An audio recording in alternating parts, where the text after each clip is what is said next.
الحمدللہ رب العالمین والصلاة والسلام علی رسولہ الکریم وعلی آلہ واصحابہ اجمعین، اما بعد،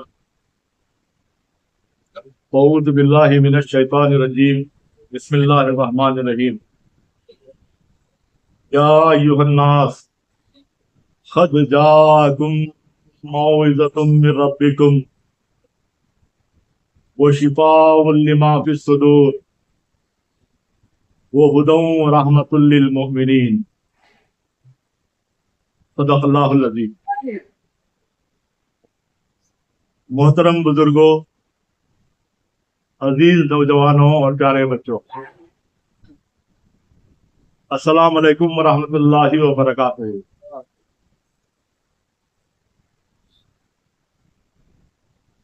آج آپ کے سامنے قرآن شریف کی ایک آیت میں نے تلاوت کی، وہ ہے سورہ یونس کی آیت نمبر 57، آیت نمبر 57۔ جیسا کہ پچھلی نشست میں عظمت قرآن کے تعلق سے بہت ساری باتیں آپ کے سامنے آ چکی، ان باتوں کو اب میں دہرانا نہیں چاہتا۔ آج کے اس بیان میں صرف سورہ یونس کی آیت نمبر 57 کے ارد گرد ہی میرا یہ پورا بیان رہے گا۔ جیسا کہ قرآن کریم تمام انسانوں کے لیے آیا ہے، جیسا کہ سورہ بقرہ آیت نمبر 185 میں اللہ تعالیٰ فرماتا ہے، شہر رمضان الذی انزل فیہ القرآن ھدی للناس وبینات من الھدی والفرقان۔ ہم نے رمضان کے مہینے میں قرآن پاک کو نازل کیا جو سارے انسانوں کے لیے اس میں ہدایت ہے۔ تو یہ سورہ یونس میں بھی آیت شروع ہوتی ہے، یا ایھا الناس، اے لوگوں، اے انسانوں۔ صرف مسلمانوں سے خطاب نہیں ہے، سارے انسانوں سے خطاب ہے۔ یا ایھا الناس قد جاءتکم موعظۃ من ربکم، تمہارے لیے یہ قرآن جیسی عظیم کتاب آ گئی ہے جو موعظہ ہے، اس میں نصیحت ہے۔ موعظۃ من ربکم، اپنے رب کی طرف سے اس میں نصیحت ہے۔ وشفاء لما فی الصدور، اور اس قرآن پاک میں تمہارے دلوں کے بیماریوں کے لیے شفا ہے۔ وہدی ورحمۃ للمؤمنین، اس میں ہدا ہے یعنی ہدایت ہے، اور رحمت بھی ہے مومنین کے لیے۔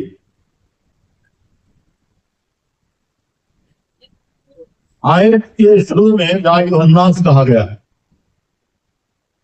آیت کے آخری میں مومنین کہا گیا۔ اس کا سبب میں بعد میں بتاؤں۔ پہلے کیا ہے، نصیحت آ گئی قرآن کی شکل میں، تمہارے لیے نصیحت آ گئی سارے انسانوں کے لیے۔ جیسا کہ رب ہماری زندگی کے ساری چیزوں کو مہیا کرتا ہے، رب کے معنی ہی پالنے والا، ہماری پرورش کرنے والا۔ اللہ تعالیٰ سارے دنیا کے آسمانوں کے نظام کو اس لیے بنایا ہے کہ ہر ایک اللہ تعالیٰ کی ہر ایک مخلوق بھی اس میں پلے پھولے۔ تو اس سے یہاں پر اللہ تعالیٰ رب کو بیان کیا ہے۔ رب کے معنی ہی پالنے والا۔ جب سارے انسانوں کو اللہ تعالیٰ پرورش کر رہا ہے، پال رہا ہے، تو تمہاری ہدایت کا سامان بھی اس قرآن پاک کے ذریعے سے کیا ہے. الگ الگ زمانوں میں یہ 1,24,000 سے زیادہ پیغمبر دنیا میں تشریف لائے. اس کے آخری میں اللہ کے رسول صلی اللہ علیہ وسلم تشریف لائے اور آخری کتاب قرآن پاک.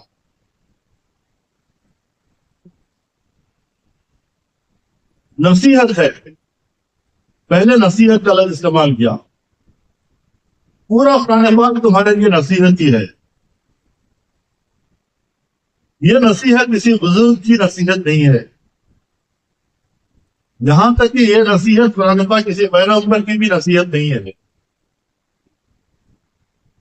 موعظۃ من ربکم، رب کے طرف سے نصیحت ہے، کسی پیغمبر کی بھی نصیحت نہیں ہے. پورا قرآن پاک میں اللہ کے رسول صلی اللہ علیہ وسلم کی طرف سے یہ ایک حرف بھی نہیں ہے. تو یہ کتاب قرآن پاک صرف اور صرف اللہ تعالیٰ کی جانب سے موعظۃ من ربکم، یہ قرآن اپنے رب کی طرف سے تمہارے لیے نصیحت ہے. قرآن پاک میں نصیحت پر نصیحت کرتے جا رہا ہے تاکہ تمہارے دل نرم ہو. جیسا کہ کسان اپنی زمین پر پہلے ہل چلاتا ہے، ہل چلانے کے بعد مٹی کو نرم کرتا ہے. پورا جب زمین نرم ہو جاتی ہے تب جا کر بیج ڈالتا ہے. اس لیے قرآن پاک کی نصیحت بار بار ریپیٹڈلی اللہ تعالیٰ تمہیں نصیحت کر رہا ہے تاکہ تم سمجھو، جسے نصیحت حاصل کرو. سورہ قمر کی آیت نمبر 17، سورہ قمر آیت نمبر 22، سورہ قمر آیت نمبر 32، سورہ قمر آیت نمبر 40 میں اللہ تعالیٰ فرماتا ہے وَلَقَدْ يَسَّرْنَا الْقُرْآنَ لِلذِّكْرِ فَهَلْ مِن مُّدَّكِرٍ، ہم نے قرآن پاک کو آسان بنایا، کون ہے جو اس سے نصیحت حاصل کرنے والا. تو یہ پوری کتاب جو ہے نا نصیحت ہی نصیحت ہے اپنے رب کے جانب سے. پھر کہا گیا وَشِفَاءٌ لِّمَا فِي الصُّدُورِ، تمہارے دل کے جو بیماریاں ہیں، تمہارے دل کے جو امراض ہیں، ان بیماریوں کے لیے قرآن پاک میں تمہارے لیے شفا ہے. جب ہم کو جسم کی بیماریاں آتے ہیں تو پہلی فرصت میں ہم بڑے بڑے ڈاکٹرز کے پاس جاتے ہیں. اگر ہارٹ کی بیماری ہے تو آرڈینری ڈاکٹر کے پاس نہیں جائیں گے، آپ کارڈیالوجسٹ کے پاس جائیں گے. یہ جو آپ کو معلوم ہے کہ کارڈیالوجسٹ کی صحیح علاج نہ کر سکے گا کیونکہ یہ ہارٹ کی بیماری ہے.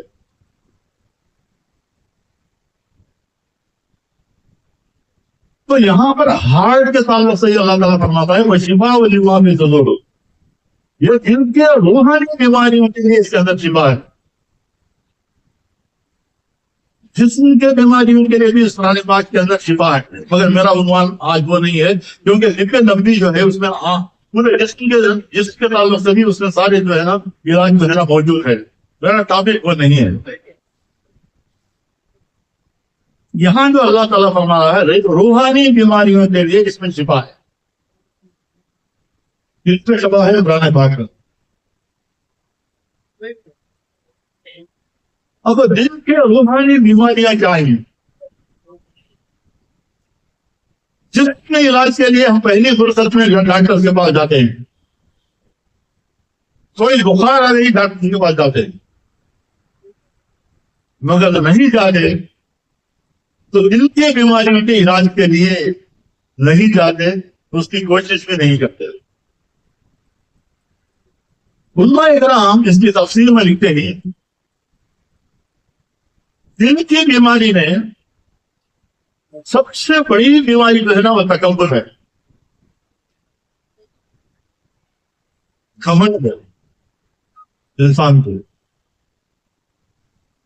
یہ بڑی بھیانک بیماری ہے سارے بیماریوں میں. کم از کم 12 بیماریوں کا میرے پاس کلیکشن ہے الحمدللہ. آج کی نشست میں جو مقررہ ٹائم میں صرف یہ 2-3 بیماریوں کا میں ذکر کروں گا. وہ 2-3 بیماریاں بھی جو میں آپ ذکر کرنے جا رہا ہوں وہ قرآن پاک سے اس کا علاج ہے. تکبر، غرور، مغروری، یہ ایسی بھیانک روحانی بیماری ہے. حضرت آدم علیہ السلام سے پہلے ہی اس بیماری کا شکار ہوا ابلیس ہے. مختلف جگہوں میں قرآن پاک میں ابلیس کا ذکر آتا ہے اور حضرت آدم علیہ السلام کا بھی ذکر آتا ہے. تقریباً 11-12 مقامات پر ابلیس اور آدم علیہ السلام کا ذکر ہے قرآن پاک میں.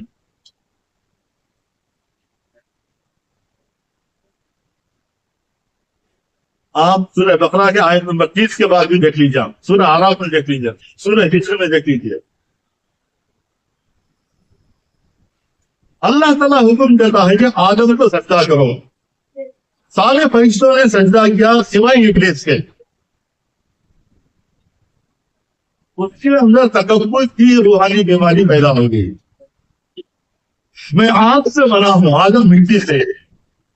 آگ جو ہے نا اوپر اٹھتی ہے اور مٹی نیچے جاتی ہے. آدم مٹی سے بنے ہوئے ہیں اور وہی آگ سے پیدا ہوا. بھلا آگ مٹی کے سامنے کیسے جھکے گی؟ تو اللہ تعالیٰ فرماتا ہے کہ وہ کافروں میں سے ہو گیا. اس دنیا پیدا ہونے سے پہلے تھی یہ تکبر کی بیماری جس کی ہے ابلیس سے لگی تھی. گیا شیطان مارا ایک سجدے کے نہ کرتے سے، اگر لاکھوں مرد سجدے میں سر مارا تو کیا کہا؟ شاید نے کیا خوب کہا ہے. اسے سرٹیفکیٹ مل گئی تکبر کی وجہ سے، وہ ابلیس سے لگی ہے. جن انسانوں کے اندر بھی تکبر کی بیماری پائی جاتی ہے وہ شیطان کے بھائی ہیں.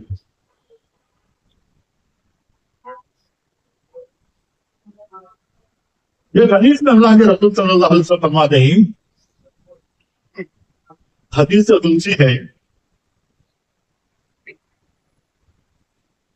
تکبر، کبریائی، الکبیر، متکبر، جبار، متکبر، یہ اللہ تعالیٰ کی چادر ہے. اگر کسی کی بڑائی ہو سکتی ہے تو صرف اللہ تعالیٰ کی بڑائی ہو سکتی ہے. الکبیر، متکبر، اللہ تعالیٰ کی چادر ہے. چادر ہم اوڑھتے ہیں اور اللہ تعالیٰ کی عظمت اس کا اظہار ہے. حدیث میں اظہار کا لفظ آیا ہے. اظہار ہم کہاں پر باندھتے ہیں؟ چاہے آپ پیاز کر کے ہی رکھ لیجیے. اب میں جو باندھا ہوں اظہار ہے. وہ کیا ہے؟ حدیث کے الفاظ. عظمت جو ہے نا اللہ تعالیٰ کی اظہار ہے.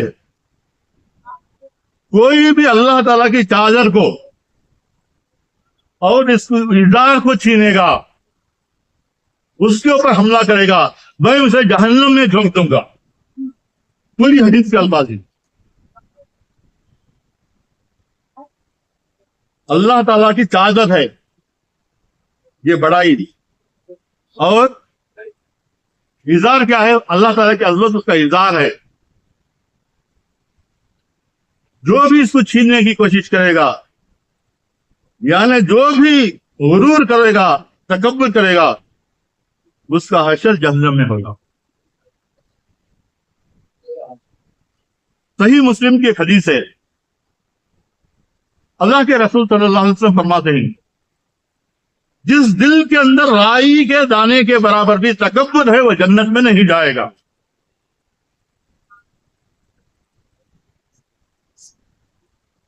میں بھی چیک کروں گا, ہم سب یہاں بیٹھے ہوئے ہیں, چیک کریں گے اس حدیث سے ایڈجسٹمنٹ ہے یا نہیں ہے, کیونکہ جو بھی خطبہ ہوتا ہے خطبے سے لے کر کچھ اٹھنا ہے. حدیث کے الفاظ کیا ہے؟ جس کے دل کے اندر رائی کے دانے کے برابر بھی اگر تکبر ہے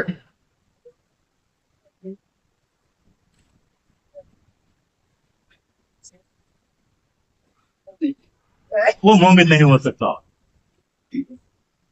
یہ صحابی پوچھتے ہیں, کبھی حدیث اللہ کے رسول صلی اللہ علیہ وسلم بیان فرماتے ہیں تو ایک صحابی پوچھتے ہیں یا رسول اللہ صلی اللہ علیہ وسلم ہم جو ایک کپڑے پہنتے ہیں اور اچھے جوتے بھی پہنتے ہیں کیا یہ تکبر میں جمع نہیں ہے؟ ہر ایک چیز کا بھی کلیریفیکیشن صحابہ کرتے تھے, پوچھتے تھے. تو اللہ کے رسول صلی اللہ علیہ وسلم فرماتے ہیں اچھا کپڑا پہننا اور اچھے جوتے پہننا یہ تکبر میں شامل نہیں ہے.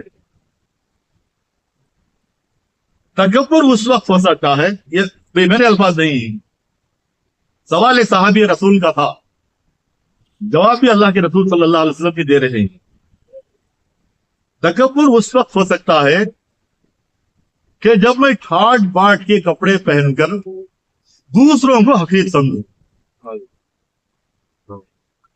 آدمی کے برا ہونے کے لیے کافی ہے, صحیح بخاری کی حدیث ہے,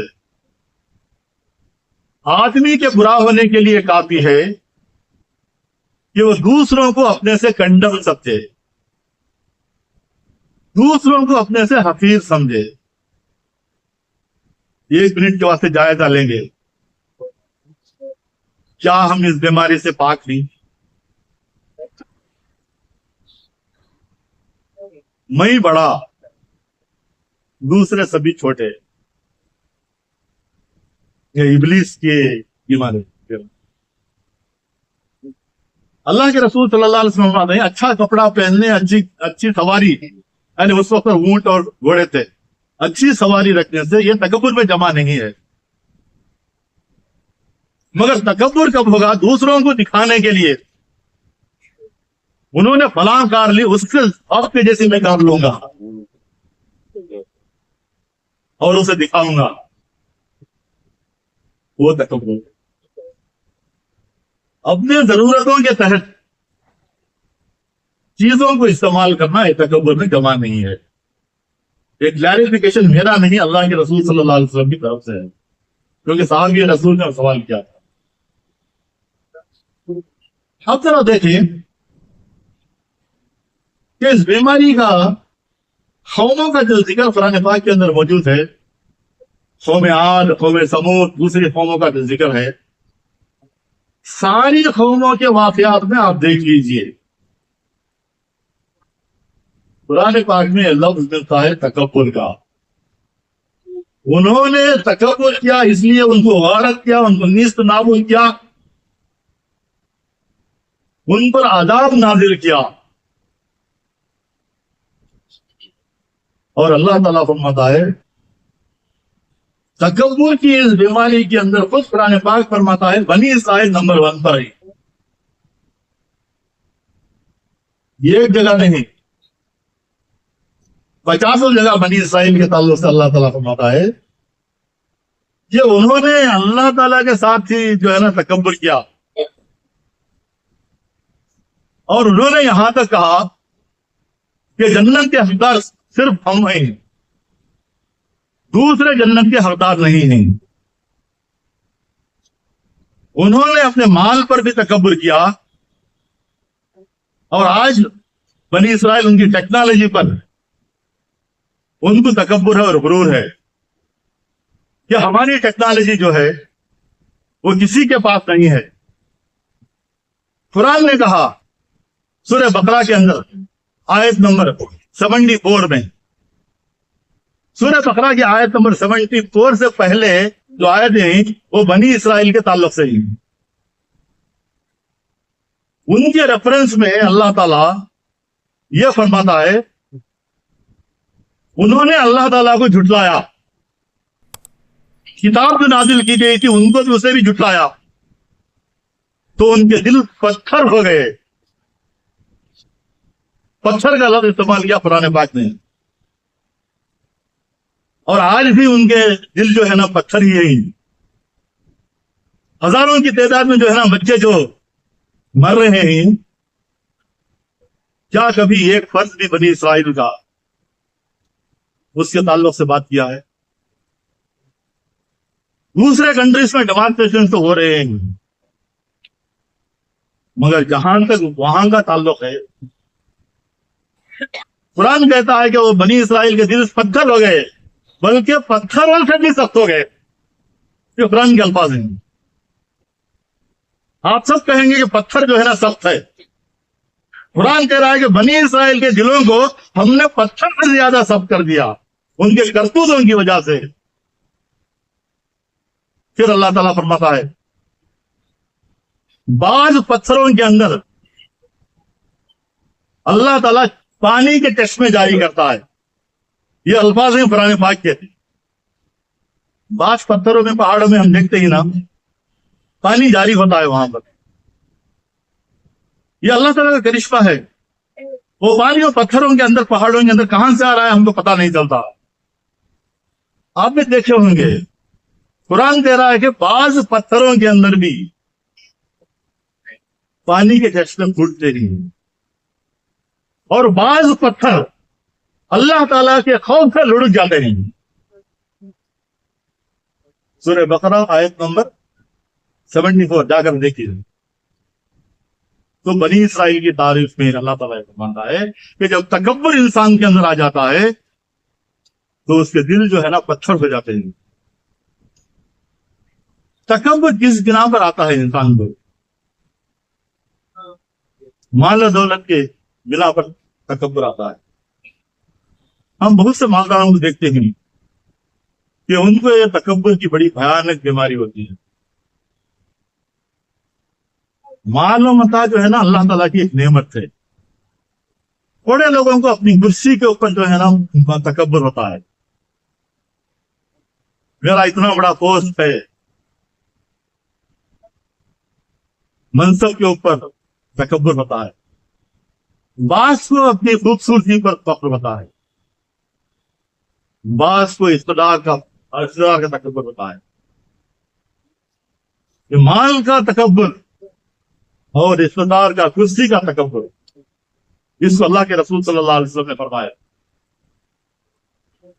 دو بھوکے بھیڑیوں کو اگر بکریوں کے مندے میں، بکریوں کے ریوڑ میں چھوڑ دیا جائے تو دو بھوکے بھیڑیے بکریوں کو اتنا تباہ و برباد نہیں کریں گے جتنا کہ مومن کو مال کی ہرس اور اقتدار کی ہرس اس کے دین کو تباہ و برباد کر دے گا۔ آپ دیکھیں کہ بھوکے بھیڑیے یہاں پر ٹنگور کے اطراف تو نہیں گھوم رہے ہوں۔ یہ بھیڑیا مال کی محبت، دوسرے اقتدار، کرسی ہونا، پورے مسلم ممالک میں دیکھ لیجئے منہ کیوں نہیں کھولتے؟ اقتدار، مال کی محبت۔ حضرت ابراہیم علیہ السلام نے دعا کی تھی ان مکے والوں کے لیے، سعودی کنگڈم کے لیے، کہ ان کو رزق دے، ان کی جو ہے نا رزق زیادہ سے زیادہ دے، مگر آج مال کی ہے، اقتدار کی ہے۔ قرآن پاک کی آیتوں کو جب ہم پڑھتے ہیں تو حالات حاضرہ کو کمپیئر کرنا ہے۔ آج کے دور میں کیا ہو رہا ہے؟ یہ تکبر مال کی وجہ سے، اقتدار کی وجہ سے جو آ رہا ہے، اس کو اللہ کے رسول صلی اللہ علیہ وسلم فرماتے ہیں ایک زمانہ میری امت پر ایسا آئے گا کہ دوسری قومیں مسلمانوں کے اوپر ایسا جھپٹیں گے جیسے بھوکے دسترخوان پر۔ صحابہ نے پوچھا یا رسول اللہ صلی اللہ علیہ وسلم کیا ہم اس وقت تعداد میں کم ہوں گے؟ اللہ کے رسول صلی اللہ علیہ وسلم فرماتے ہیں کثیر تعداد ہوگی مسلمانوں کی، مگر وہ اتنے بے وزن ہو جائیں گے کہ سیلاب میں بہتے ہوئے تنکوں کے مانند ہوں گے۔ ایک ایک لفظ بھی اللہ کے رسول صلی اللہ علیہ وسلم کا ہے، اتنے بے وزن ہو جائیں گے، 57-58 کنٹریز ہوں گے۔ یہ حدیث میں نہیں ہے، یہ میرا چلا ہے۔ کثیر تعداد میں ہوں گے مسلمان، مگر وہ اتنے ہلکے ہو جائیں گے، ہلکے کا لفظ استعمال کر رہا ہوں،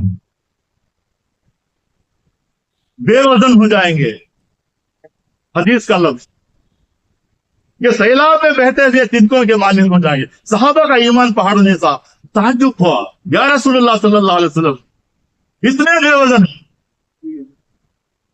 سیلاب میں بہتے ہوئے تنکوں کے مانند مسلمان ہو جائیں گے، کیا وجوہات تھیں؟ What are the reasons? وہ کیا اسباب ہیں؟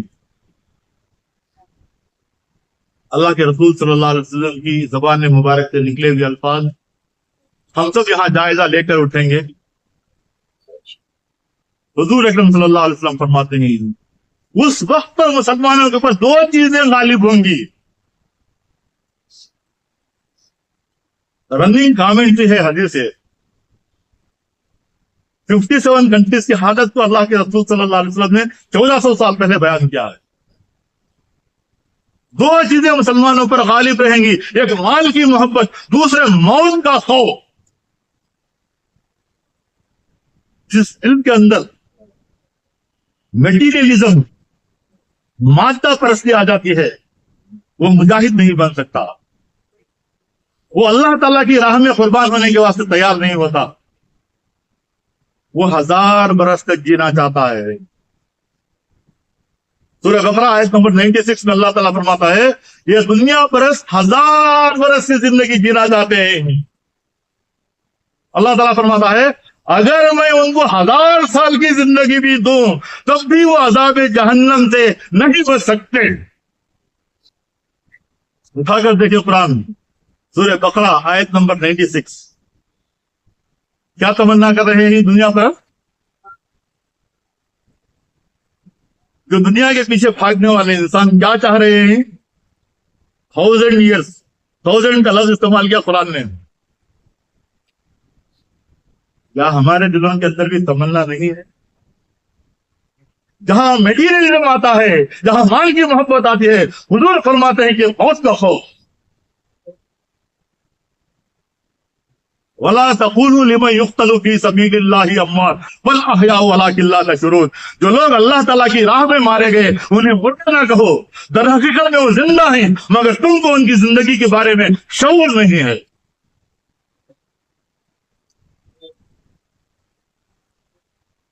خاندان کے خاندان شہید ہو گئے، یہ ایک آدمی بچا ہے غزہ میں، اور فرما رہا ہے کہ یا اللہ اس کو قبول فرما، میرے پورے گھر کے خاندان کو جو ہے نا تیری راہ میں جو شہید ہوئے ان کو قبول فرما۔ کہاں ہے ہمارا ایمان؟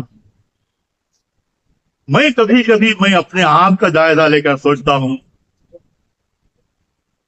کہ غزہ کے ان مجاہدوں کے پاؤں کے دھول کی برابر بھی میں نہیں ہوں۔ یہ میرا اپنا جائزہ ہے، آپ کا جائزہ کیا ہے مجھے معلوم نہیں۔ اتنی دنیا پرستی ہو گئی، مال کی محبت جہاں آتی ہے وہاں موت کا خوف آتا۔ لنک دیکھیے میٹیریلزم کو، موت کا خوف، وہ 1000 برس تک جینا چاہتا ہے۔ جتنے بھی متکبر لوگوں کی باتیں ہوئی ہیں، چاہے قارون ہو، چاہے فرعون ہو، چاہے قوم سمود ہو، بڑے بڑے بلڈنگز بنا دیتے ہو، بڑے بڑے بلڈنگز بنا کر قرآن پاک کے اندر فرماتا ہے کہ وہ بلڈنگز پر جو ہے نا تکبر کرتے تھے۔ کیا آج یہ بیماری ہمارے اندر نہیں ہے کہ اس کی بلڈنگ سے بڑی بلڈنگ میری بنا ہے؟ قوم سمود، قوم عاد، وہ بھی جو ہے نا پہاڑوں میں تک تراشتے تھے، پہاڑوں میں بلڈنگز بناتے تھے۔ قارون جو متکبر میں بڑا متکبر تھا. سورہ قصص کی آیت نمبر 75 سے 81 تک پورا ہارون کا قصہ ہے قرآن میں. ہارون باہر آتا ہے پورے ٹس کے ساتھ، ساز و سامان کے ساتھ. اللہ تعالیٰ فرماتا ہے قرآن پاک میں، ہارون کے خزانے کی چابیاں بڑے بڑے پہلوانوں کی ایک جماعت جو ہے نا لے کر جاتی تھی.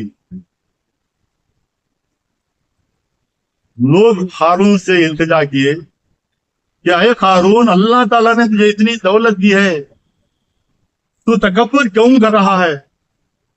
تھوڑی دولت غریبوں مسکینوں میں بھی نکال.